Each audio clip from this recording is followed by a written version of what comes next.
everyone, welcome back and thank you so much for stopping by.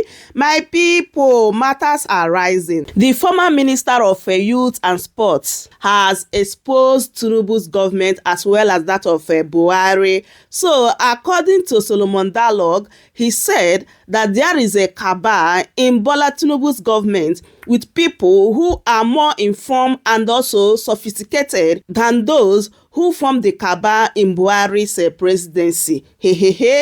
Not only that, he said that they lied to Nigerians during Buhari's government, that Buhari was also used and dumped, that Buhari was needed by political elite to eliminate Jonathan. Buhari was also a stranger to his government. And also, he talks about Rotimi matter. He said that Alpha Babilola should have not taken this route. He has exposed his legacies to the public's attack. I don't see him surviving his case against Rotimi. Like, this man did not even hide mouth. Like, he said it as it is here, my people. You really need to relax and listen and hear everything that he said in this particular video. But before then, please don't forget to subscribe if you haven't, and also give me a thumbs up so that YouTube will recommend this video to other people to watch. Don't forget to share the video to your friends and family. Thank you so much, everyone, for doing so. So, my people, let's go ahead and watch the video and hear what Solomon Dalung said in this particular interview. It's an opportunity. I appreciate it. I mean, let's get it clear. Are you a Labour Party member now or an APC member? I'm a member of the Social Democratic Party. SDP. Yeah, I left the APC in 2023. I mean, when they started perpetuating this issue of Mai Mala, a sitting governor under the constitution and also holding an executive position as a national chairman of the party. And I protested against it. I tried to get to the then president about it. That, I mean, it was wrong. And it seems to be falling on deaf ears. So I told myself that, look, you can't fight for the truth and then still be living to compromise the truth. So I resigned my membership and left. Yeah. You were sounding at some point as though that you're like an obedient, but you are an SDP member. Why I sounded so was just basically the ganged up against the presidential candidate of the Labour Party, and making it look like he's the only problem of Nigeria. And with me, once there's a gang up against a human being, my stand will always be clear. So I stood with Peter Obi. He's a Nigerian, he's a senior citizen. His crime, from all that I could gather, was that he contested the 2023 election. And of course, that should not be a crime. So you were in the SDP, but you supported Peter Obi in 2023 election. No, I supported my candidate Adewale Adebayo. Okay. But in offices in 2023, where we had no candidates, I supported the candidate of the Labour Party. So you are multi-faced in that sense. You have the heart of APC, you have the heart of SDP, and you have the face of Labour Party. Does that describe your political character? That has been my nature. Because during the election in Anambra, when we were in government, I told the president, when he was going to campaign there, that he was going to support APC, but my candidate was the ABGA candidate, who was an incumbent. Because to me, he did very well in terms of security and infrastructure.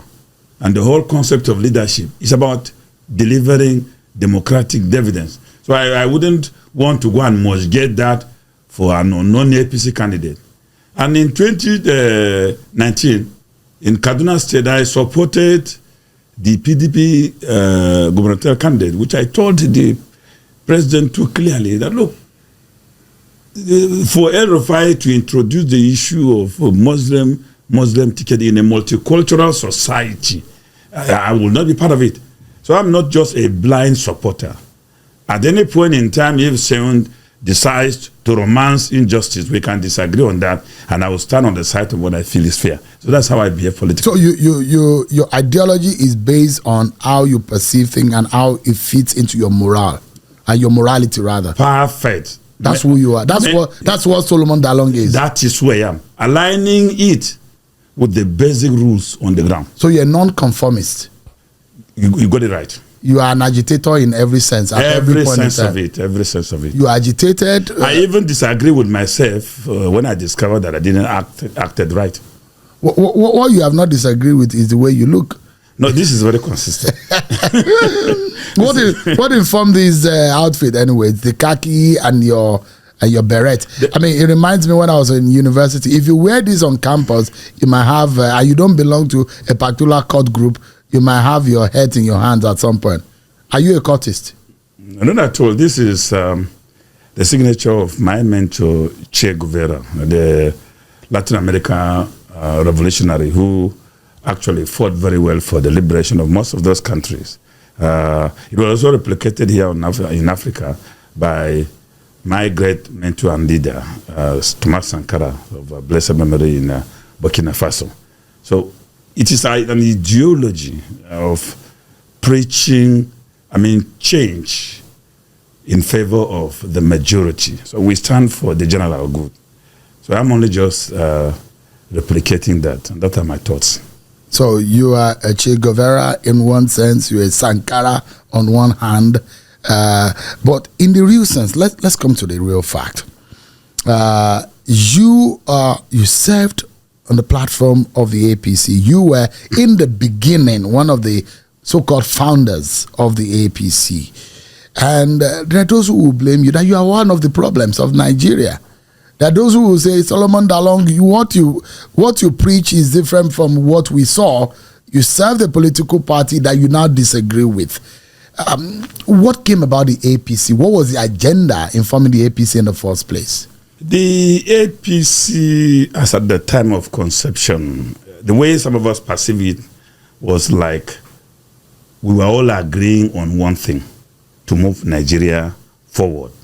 But shortly after that, I realized that APC was just like the Pontius Pilate pontifical disagreements.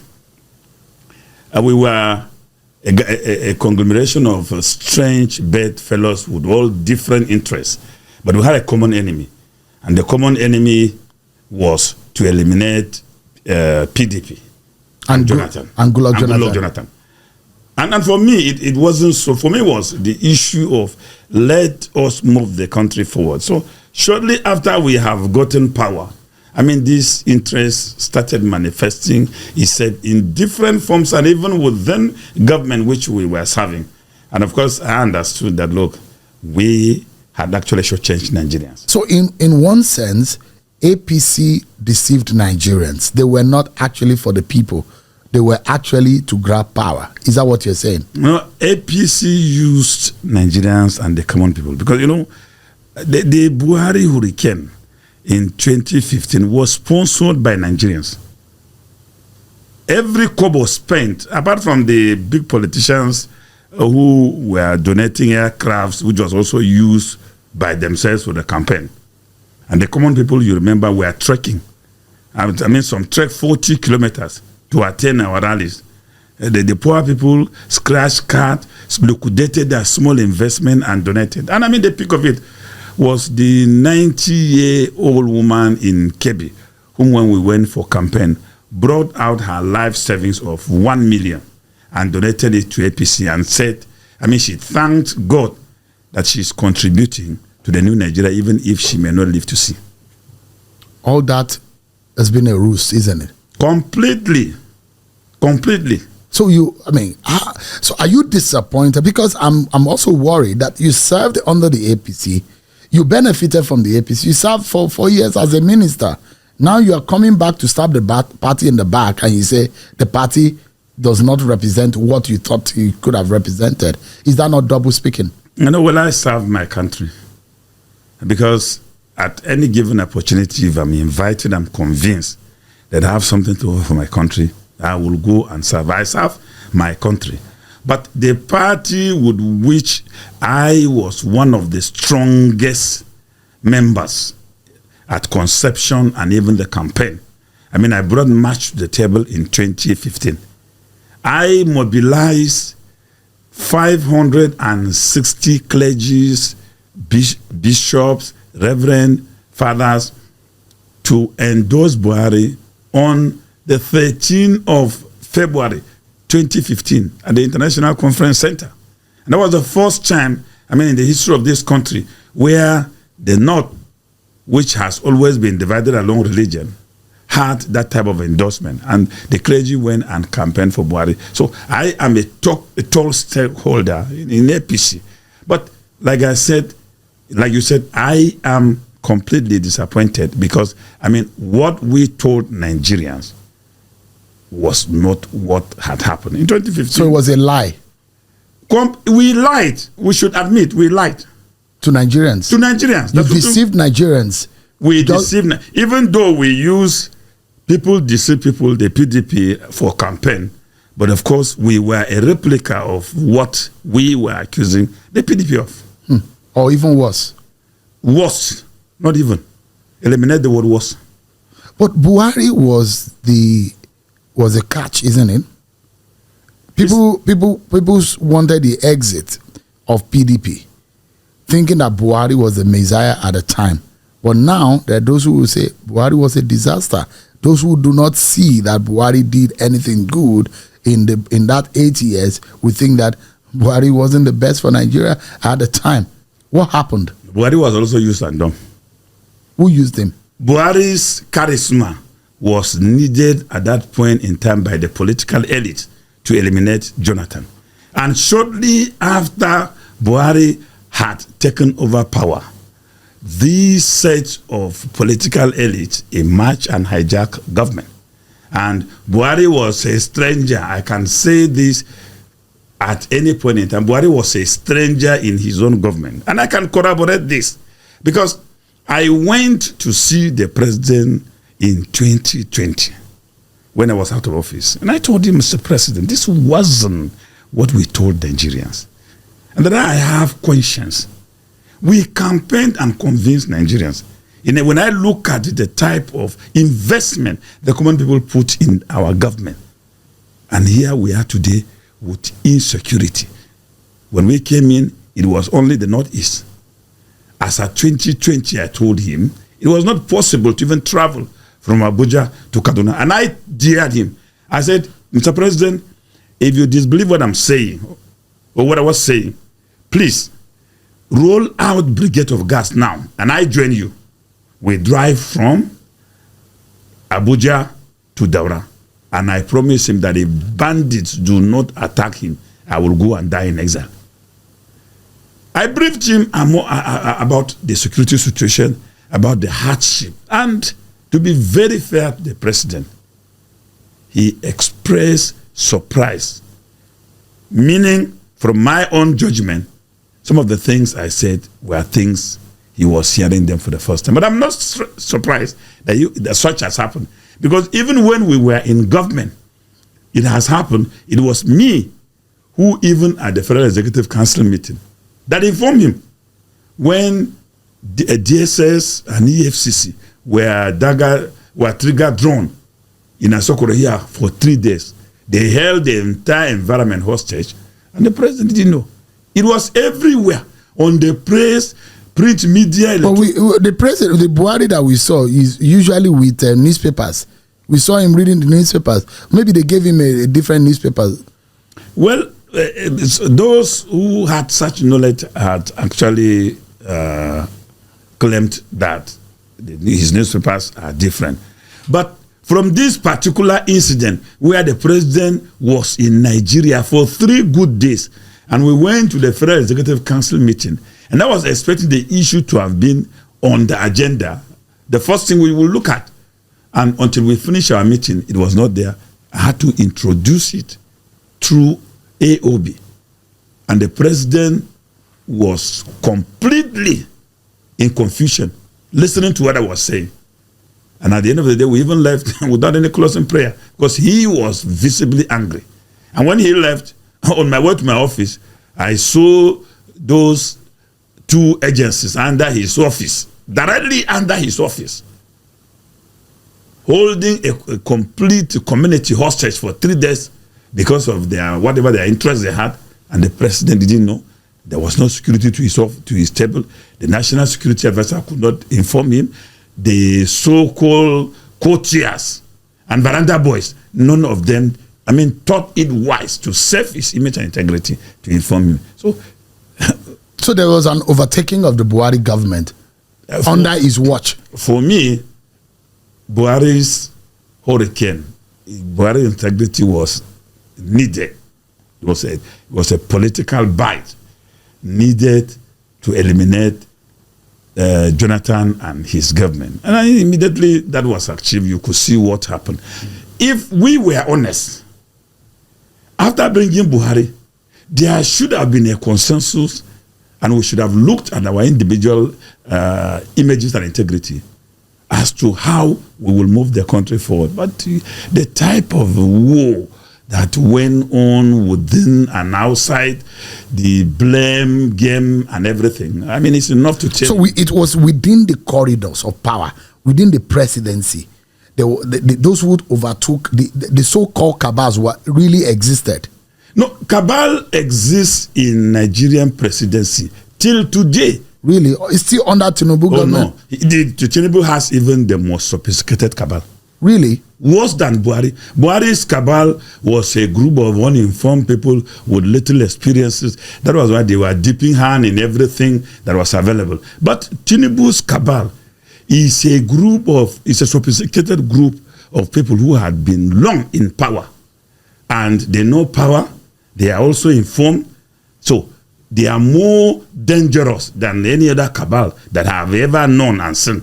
So there is cabal in Tinubu's government, and we need to fear them more because according to you, they are more dangerous. They are more dangerous because they are more sophisticated. Who are these cabals? Well, they are the gatekeepers of the president. They are found very close within the circumference of power. And usually they don't allow governance to flow. Is that what happens? Yeah. They shield the president. They shield the president from the obvious reality, and they don't allow information to assess the president. And I still corroborate this with what happened during Buhari. There was a time somebody went to see the president to brief him about the situation in the country. And one of the courtiers asked him, what will you be telling the president? He narrated it and he told him, look, my friend, we can't allow you to tell president that thing. What if he collapsed? And so the man was prevented from telling the president. So you can have, a cabal is a group of ambitious people who were also appointed by the same president to help him govern, but they will run his presidency at their own expense and interest. So it happened. We have cabal now. If you look at what is going on right now, one will imagine that Buhari government has gone. Now the Tinubu government, and you will wonder that is it the same APC that you left that is in existence right now, or is it a different APC? It's the same APC that we formed, but also more sophisticated than the APC I serve, because you have so many new born again who had from all other political interests. They have now metamorphosed into the party, and it's a very complex political architecture, which is more like a zoo. So when you were there, you are of the CPC stock, of course. So the CPC cabal were running the Buhari government, but now it looks like the ACN cabal are the one running the Tinubu government. Is that what is going on? No, the CPC did not succeed in having a cabal. If it did, the likes of Al-Makura, who was the only CPC governor into the merger, could have featured prominently. The most unfortunate thing that happened was that shortly after we have taken power, this group of people emerged from nowhere. Let me tell you, when I was campaigning, they were not politicians at these big cabals are not politicians. They were like bandits who laid an ambush. Immediately when the president was declared winner, I was with him in his office. I went to see him in the evening that very day. I was blocked from going into his house that very day. And this was the same place as at last night of the previous day. I was there till 2 a.m. I was blocked until I had to make calls before I was allowed to go in. Till I was able to make calls to assess Buhari before I was allowed. So from that day, the cabal had taken over. Taken over. Those who campaigned for Buhari went celebrating. So they left the president porous. And these people who knew power took over power. And they actually run it to their interest until 8 years. And these people have amassed a lot of wealth from what you are trying to describe. Of course, they are very, very wealthy. And Nigerians should expect them. And they are very powerful. Of course. And you are not afraid that these powerful people may come after you. Oh, you see, I've been into this for all my years. I've been into the struggle for 40 years. I've survived more than 10 assassination attempts. There was a time 5 people carrying AK-47 blocked me and sprayed my car. Solomon Dalung is still living. In 2014, on my way from Zaria to Jos, 3 people around 11 a.m. ambushed me again, sprayed my car. I'm still alive. I'm not talking about attempt to poison my food on so many occasions. I'm not talking about even invasion of my house in Jos so many times in an attempt to kidnap me and go and kill. So I am not afraid of death, because one thing I know, and my mother confirmed that to me, I'm not going to leave this planet until the day ordained by God. So I'm not afraid of anybody planning to kill me. So are you like a cat with 9 lives, or you have some supernatural powers? Well, I think I have more than 9 lives, because the number of assassination attempts I've survived is more than 9. So it's a supernatural powers? No, I think God is on my side. Oh, really? Or your mom birthed you in some very... Well, I wouldn't know, but I know that the just shall live by faith. So you're a good Christian, isn't it? I am. No, I'm not a Christian. I am a believer. I'm not a Christian. Are you a Muslim? I'm a believer in Jesus Christ, who died and rose on the 3rd day. So, I mean, those who are Christians are those who say they live their lives like Christ. It's not for them. Christ-like. It's not for them to say. Because if you go to the book of Acts, it was others who saw their lifestyle. So if a Muslim said, oh, this is a Christian, I have no problem with that. But a believer should not refer to me as a Christian. So what religion do you observe? Yeah, I practice the religion of the man of Calvary. And which is? Well, that is, I'm a believer of Jesus Christ of Nazareth. So you are not a Christian? No. And neither are you a Muslim? No. If a Muslim refers to me as a Christian, he's right. Because that's what the Bible says. I believe in the Holy Bible. But what are you? What religion do you? I believe in Jesus Christ, the man of Calvary, who died and rose on the 3rd day. That is believed to be Christianity. You see, no, we are followers of Jesus Christ. You see, this concept of Christianity which we are promoting, biblically is wrong. The Bible says, when they gathered in Antioch and they were behaving like Christ, those who saw them said, oh, who are these? And somebody said, oh, you don't know them? These are the believers of the man of Calvary who was crucified. So he said, oh, they are Christ-like. So if somebody sees someone's life looking like that of Jesus Christ and is not a believer, he's free to say this is a Christian, Christ-like. But you cannot describe yourself that you are Christ-like. So how do you describe yourself, religion-wise? I describe myself as a follower of Jesus Christ, and I believe in him. Let me take you back quickly. You supporting Peter Obi, does it make you feel that maybe that's the best man that can run this country? Was that what you believed? Well, I have never supported Peter Obi. I only defended Peter Obi when they rise against him, they campaign to try to blackmail him and possibly force him to exile himself by attack dogs of the president. Because I mean, they left issues which were affecting the country and they concentrated on him. But in Peter Obi, I see that leadership qualities, because for him to be able to mobilize the votes he got within a short time, I believe that Nigerians saw something in him good, and I cannot think differently.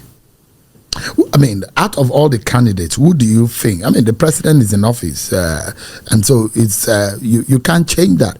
But from your own assessment, who do you think would have done a better job on running this country? Prince Adewale Adebayo. You think he's the best candidate? He has the very best knowledge of this, and he knows the country very well. But he didn't get it. He didn't even move close. You cannot even put him and with anybody. Really? He has that courage. He has the knowledge. He has the capacity. But he's a greenhorn in politics. So that may be a problem. Yeah. I mean, what do you think of an Atiku-Peter Obi merger? Do you think that could pose a big threat in 2027? I will advise Atiku to mentor Peter Obi if they're going to go into any alliance. But for Atiku to put himself in the ring again in 2027, that will mean campaigning for Tinubu. Really? Yeah. If Atiku run in 2027, is it going to be an easy run for... Tinubu will just leave for France and stay there. He will not come back until during the inauguration. It's going to be an easy pass for Tinubu? Look, it's a walkover.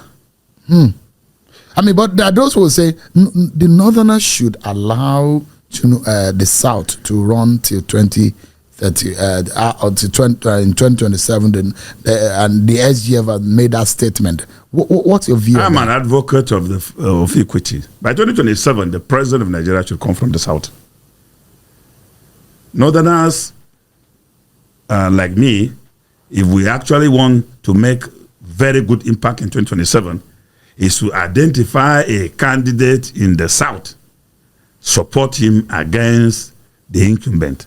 But if we make the mistake of presenting a candidate from the North, the game is over. But what is going on now? There seems to be some kind of people coming together in the northern region of the country against the political institution that is in place right now. Why is the pain rising in the North? No, Northerners felt betrayed.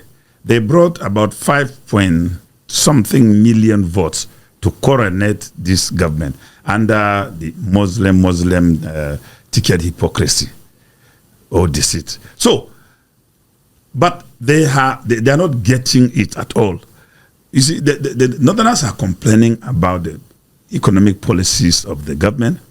The government is giving deaf ears to that. Insecurity in the North is rising every day. People are kidnapped every day. Villages are being sacked by one terrorist group or the other. So what the North expected was, for the president to have concentrated in dealing with this issue, especially insecurity. Because Northerners are not lazy people. If insecurity is dealt with, I'm telling you, nobody's going to talk about government. They will just keep quiet and organize themselves and then spring a surprise in 2027. But the president has forced the North to be vocal with some of his policies. And you don't think this is also maybe some of the appointment the president has made, because there are those who are saying that is impacting on their view of the nation's unity, and that may affect his chances in 2027. Do you think? You see, it's only the political elites that are talking about appointments, but an average Northerner is not concerned about it. An average Northerner is concerned about poverty, insecurity. But that has been there in the 8 years of Buhari. They face more poverty. Yeah. They out of school children. High cost of living. You see, it has been compounded with the withdrawal of fuel subsidy. Buhari, with all his 8 years of non-performance, Buhari was very, very shrewd politically, because he never allowed himself to be boxed to the corner to subscribe to the issue of withdrawing subsidy because he knew what it is to Nigerians. Do you regret supporting Buhari with the benefit of hindsight with what has happened? No, I know. No. You don't regret? No. And those who say the Buhari government was a disaster, what do you say? I still believe that it was a disaster. Buhari government was a disaster? I believe that it is a disaster. It failed Nigerians? Yeah, it failed. Buhari failed Nigerians. You are part of that failure, aren't you? I accept wholeheartedly. Do you regret being part of the failure? No, well, of course. Of course. But we would have given this country something better. Unfortunately, we couldn't.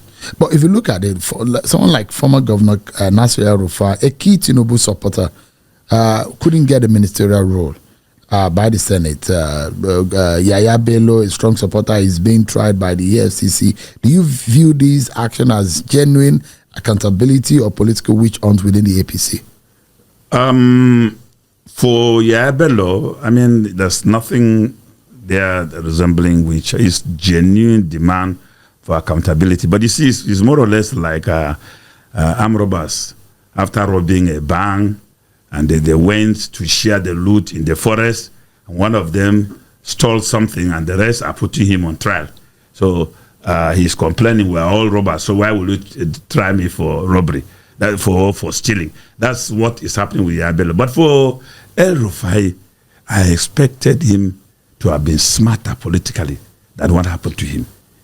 When he concluded his tenure, towards the end of his tenure, he made up his mind not to hold any public office. But Tinubu went to Kaduna at an economic summit and lured him. And El-Rufai knew that he is smarter than almost every other person. He knew himself well. He knew even his intrigues. He knew his controversial disposition.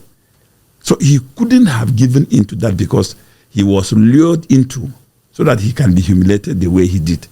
And if I were in his shoes, even if today even Angel Gabriel is accompanying Tinubu to pacify me to serve in his government, I will not. You know why?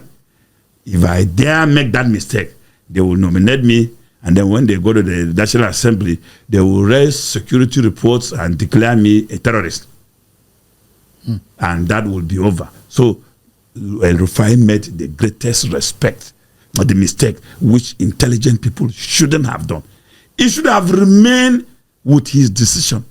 And today, he could have had more strength to be able to fight this government. Well, we understand that he's playing some roles, and there's some alignment and alliance with the SDP. Are you aware? Yeah. But he's somebody they should watch out for because he has the capacity to mobilize people. And having learned his lesson, he will rather, if Atiku is not careful, El-Rufai will emerge as a political godfather for the North in 2027.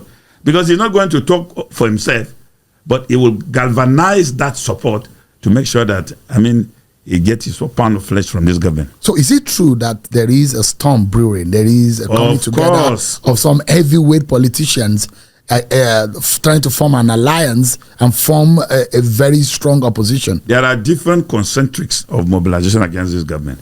The poor people themselves are one, mobilizing. The youth, who are now thinking of, generational shift, not even geopolitical shift, power shift. They are also mobilizing. The politicians who, with their own interests, they're not even different. Most of Nigerian political elites are not different from these people. Because if you see what happened during Konkoso's daughter's wedding in Kano, you will know that they are deceiving people. Because all of them congregated there. There was nothing like Christian, Muslim. Even there were Islamic clerics dining and wining together. That's the political elite. So they are now trying to come up with something again, like what happened in 2015, to now eliminate this government, and we may even run the risks. So I am of the candid opinion that the young people in this country should learn from what has happened in Senegal, what has happened in Ghana, in other countries, and let them talk to themselves. Do you think Tinubu might be in trouble politically in 2027? He's already in trouble. Really? Yeah, Tinubu is already in trouble. How do you mean? Tinubu's trouble is on now because if you conduct a political survey genuinely, you will discover that Tinubu's rating will be embarrassing. Really? Yeah. But there are those who believe that these are tough decisions that needs to be made. They are bold decisions, audacious decisions that the government of Tinubu is making. But in all of this, there are those who say, if we don't make these tough decisions, our country will not move forward. Do you agree? No, I disagree completely. They are not even genuine economic decisions. Seriously? Yeah, because there is no economic policy that has no alternative. Once you say there is no alternative, then that describes the level of mental bankruptness of your line of thought. In economics, there must always be an alternative. You see, when the Olufalaye said, well, SAB was the only alternative, did it turn out to be an alternative? So these decisions that was taken by the president, they were not bold decisions at all. They were decisions of a coward who just wanted to shield himself by throwing out, unleashing trauma on the people for him to turn around and say bold decision. What is bold in it?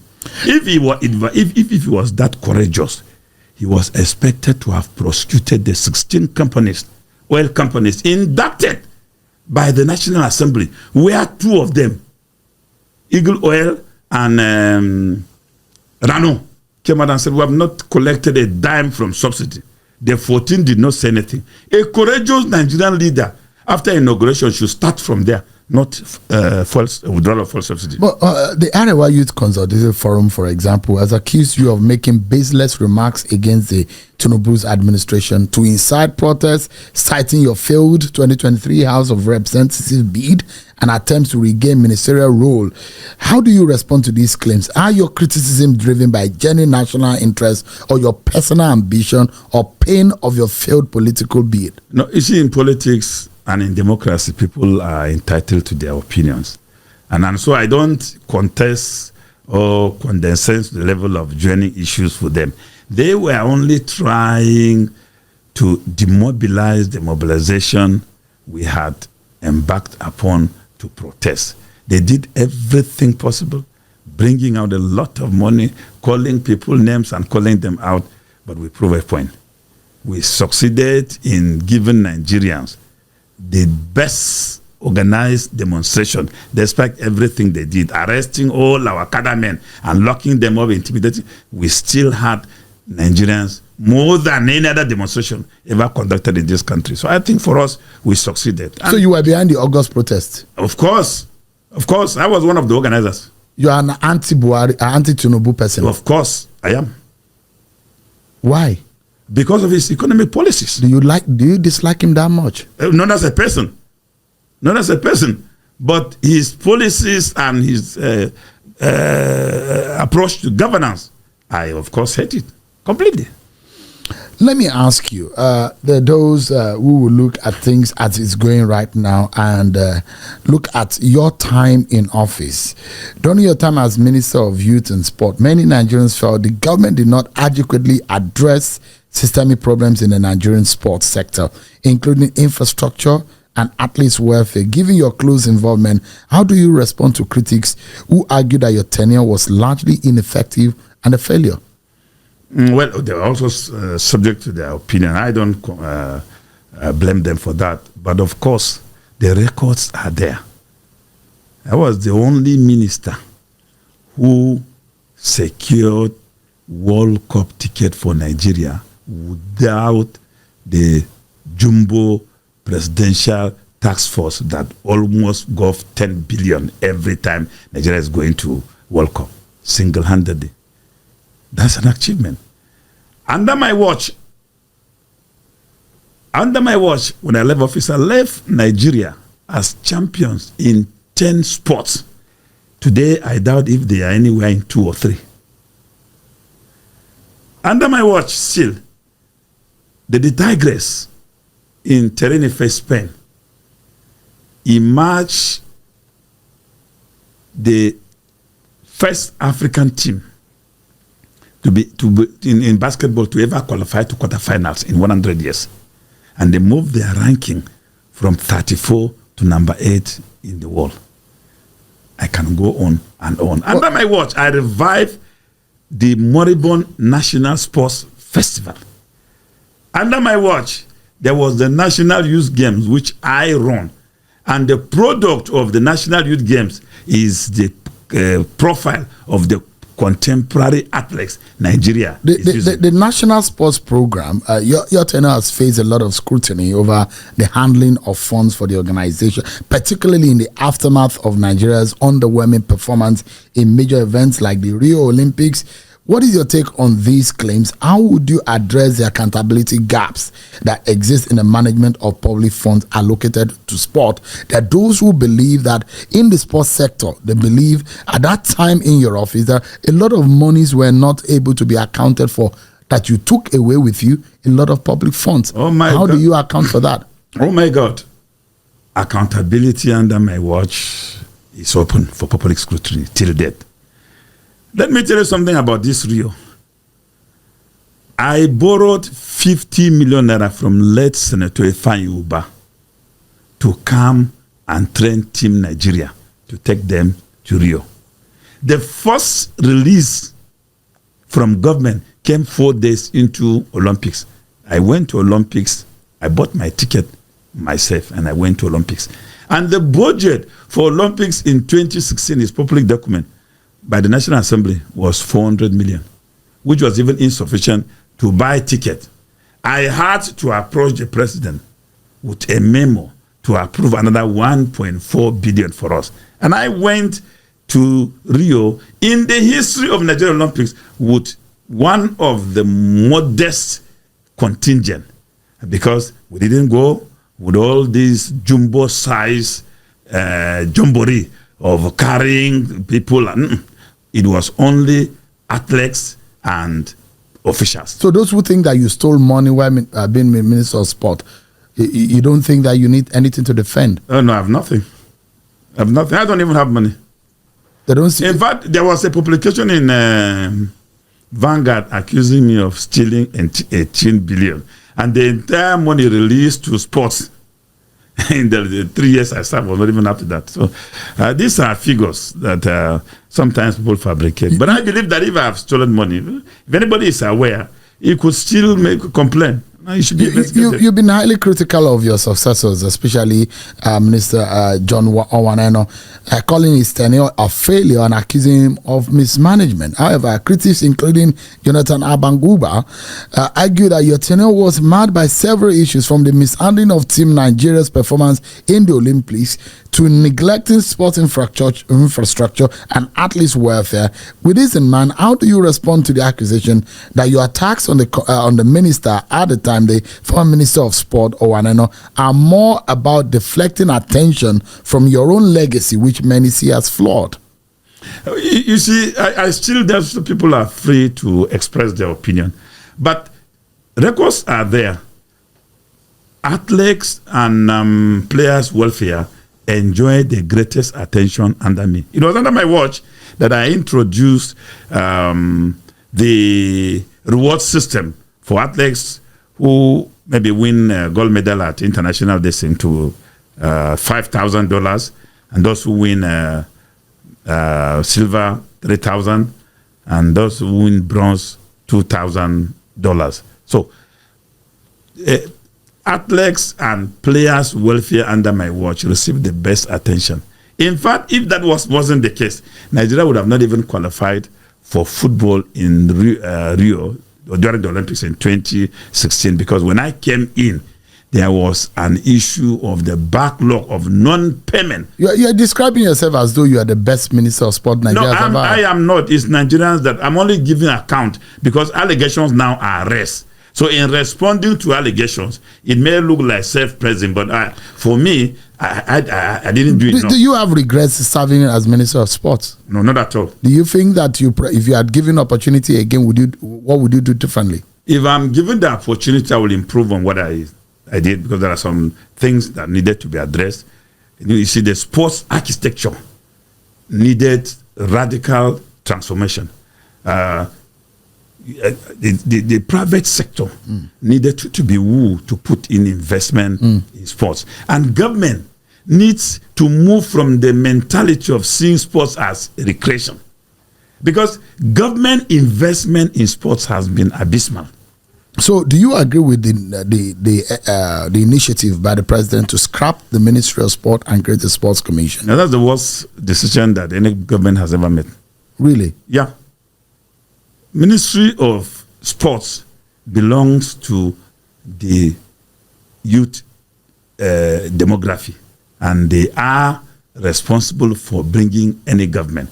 It's only sports that can produce a millionaire within a short span of time. During the National Sports Festival, let me tell you, there were young people who came and became millionaires because their states fixed the price of 1 million per gold medal. There was a young lady who came to me and said, "Sir, I am now a proud millionaire because I won 5 gold medals and my state has won 1 million. So I am a millionaire." And I asked her, "What will you do with the money?" She said, "Oh, I'm going to use it to build a house for my father." That is how sports can create wealth. So a mega and a critical ministry like sports will be scrapped. So who sits in council now to speak for the majority of young people who are beneficiaries of this ministry? So you think it was a wrong decision by this government? Oh, if there was anything Tinubu has done that to me was worse than withdrawal of fuel subsidy, he should scrap the Ministry of Sports.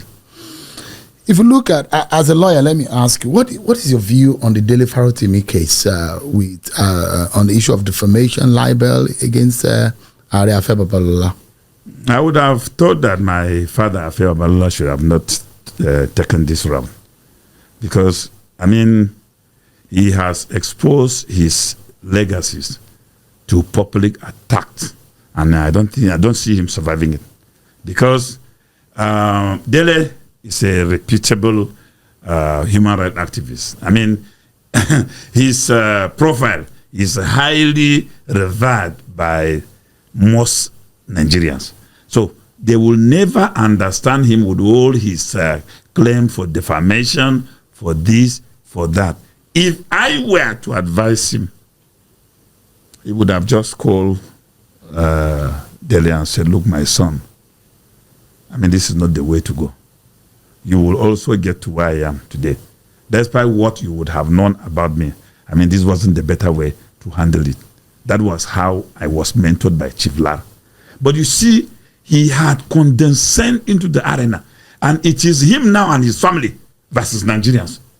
And I don't see him ending up as a victor. A Nigerian who feel defamed and who feel wrongfully attacked in writing or by a manner of speaking, how do you, as a lawyer, how do you think that could be best handled, legally speaking? You have the right to go to court. You have the right to seek redress in court. You have the right to report like he did. But let me tell you something that happened. When I was in office, Vanguard accused me of stealing 18 billion. And people said, "Oh, I should take Vanguard to court." But I told myself that if I have not accepted to be a minister, this wouldn't have happened. And having accepted this responsibility, there's a better way of dealing with it. And I went the other way to reach out to them and say, "Hey, man, you didn't get it right. And I think you owe me an apology so that this issue is laid to rest." And we settled it. The issue died within a short span of time. But this very issue will live and linger for a very long time. You recently shared a troubling experience on social media where you were denied, according to you, medical treatment due to the non-payment of an admission deposit, despite already having your medical records at the hospital. Given your public position and experience, what does this incident say about the state of healthcare in Nigeria, especially for ordinary citizens? How can the healthcare system be reformed to ensure that patients' lives are prioritized over administrative processes like deposit payments? You see, the experience was so traumatic to me as a person.